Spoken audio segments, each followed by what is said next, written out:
ഈ ഒരു കറി നിങ്ങൾക്ക് ഇഷ്ടമാണെങ്കിൽ ലൈക്ക് ചെയ്യാനും ഷെയർ ചെയ്യാനൊന്നും മറന്നു വരുതേ. അപ്പോൾ എന്താ വെളിച്ചെണ്ണയിലേക്ക് ഉലുവയും കൊച്ചുള്ളിയും വെളുത്തുള്ളി എല്ലിയും ഒന്ന് വഴറ്റി കൊടുക്കാം. ഇനി നമുക്ക് തേങ്ങ, കറിവേപ്പില, പിന്നെ വറ്റൽമുളകുണ്ടല്ലോ അതും, മുഴുവനെയുള്ള മല്ലിയും മുഴുവനെയുള്ള കുരുമുളകും കൂടി ഇതിലേക്ക് ചേർത്തൊന്ന് ഇളക്കി കൊടുക്കണം.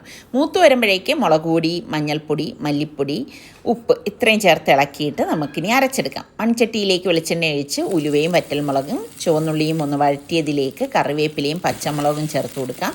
ഇനി നമുക്കിതിലേക്ക് ഒരു തക്കാളിയാണ് ഞാനിവിടെ ചേർത്ത് കൊടുക്കുന്നത്. അപ്പോൾ ഇതിൻ്റെ ഡീറ്റെയിൽ റെസിപ്പി ഞാൻ ഡിസ്ക്രിപ്ഷൻ ബോക്സിൽ കൊടുത്തേക്കാമേ.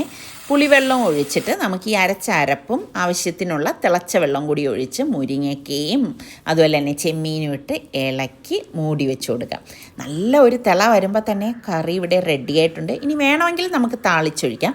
അപ്പം ഞാൻ ഒരു ഭംഗിക്ക് വേണ്ടി താളിച്ചിടേന് കൊച്ചുള്ളിയും കറിവേപ്പിലയും കാശ്മീരി ചില്ലി പൗഡറും കൂടി ഇട്ടെടുക്കുമ്പോൾ വറുത്തരച്ച് ചെമ്മീൻ മുരിങ്ങക്കായ കറി റെഡി.